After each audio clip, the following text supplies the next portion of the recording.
In the raw. In the raw. RK's Guyana Free Media. Your friend, your brother, me, HAJI. Dr. ROSHAN can in the raw. I'm on my way today to New Amsterdam for some work and business. What's that? But as usual, I'm a man who do not like to waste time. I have an excellent driver, and so I have some things I would like to discuss on In the Raw, read, and comment on various newspapers. Today is the 12th of November. Well, Christmas is right next door. People, be careful with your money. Some people, when they hear Christmas coming on and they hear "Oh Holy Night," they're not thinking about holiness and divinity. They're thinking about spending the money out. This was implanted in us by the British so that we'll buy their products. Well, now the British hardly manufacture anything. They buy the products of everybody else who manufacture and send it to Guyana. So please hold your money tight. Buy something for your child or your children because it's your culture. Have a nice meal. But do not go and spend your money out on plastic flowers and useless things, is my advice to you all, my beloved divine friends and family. Don't waste your money. Money is hard to get, but easy to done. I'll give you a little secret. Also, a relative of mine, a very successful man at one time, who had inspired me a lot in life. His name was Abdul Majid. Riverton, he had a gas station and hard-working. He was very successful. But one day he sat down, and I heard when he was talking to some people, and they were talking about money.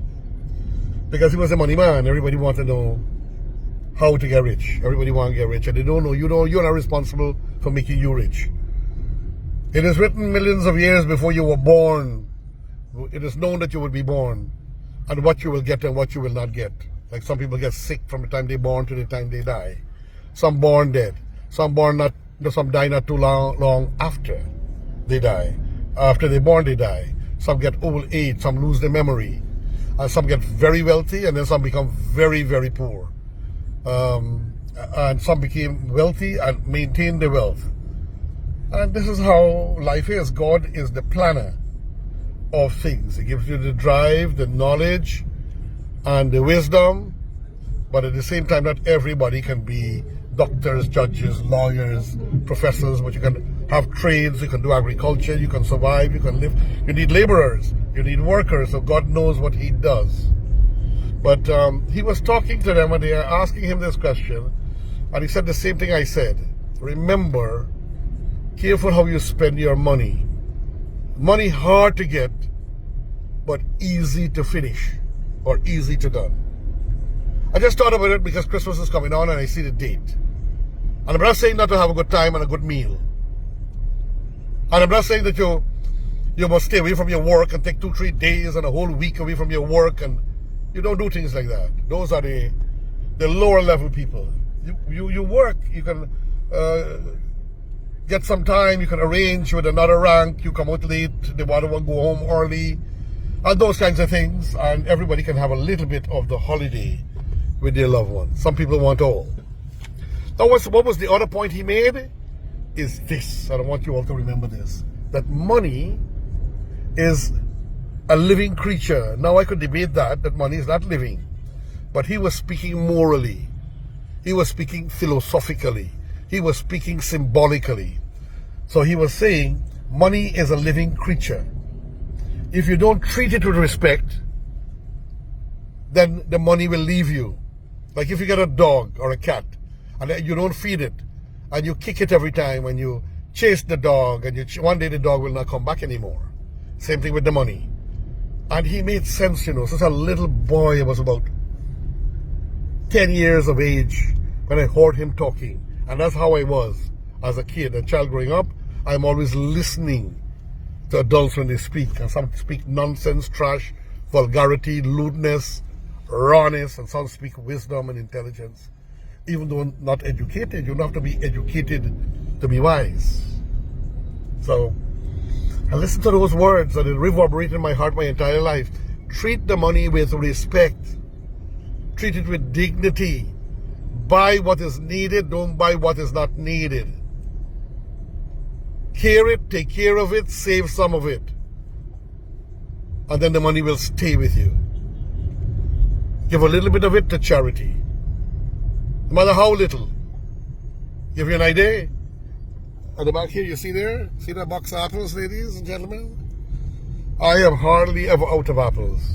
Everywhere I go, I see children. I share apples. I drop one or two of the trays to the various orphanages and so on.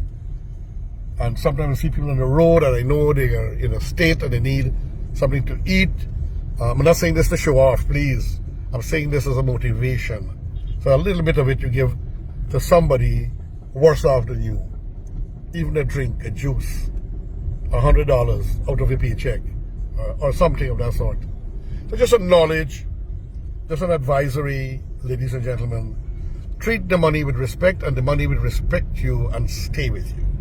Now, I was going to do another thing, but this message is so potent and so very beautiful, so I will not want to kind of contaminate it with what I was going to read, which was coming from the Chronicle of the 11th by Freddie Kissoon, Contradiction in the Nigel Hughes Apology Controversy. I'm going to do that separate. So this is a message to you as the holidays are coming on, to have some discipline, ambition. Don't waste your money. Don't blow it out. Some people got to go change the curtain, and they don't need the curtain to change. But it's a compulsion. All right? Yes, a holiday time, you got to clean your house. You got to buy some groceries, a little bit of extra nice things for the family, but don't waste your money. Your friend, your brother, me, HAJI, Dr. Roshan Kaninda, raw, full of love for you, our country, humanity in general. Spread my love. Spread the joy.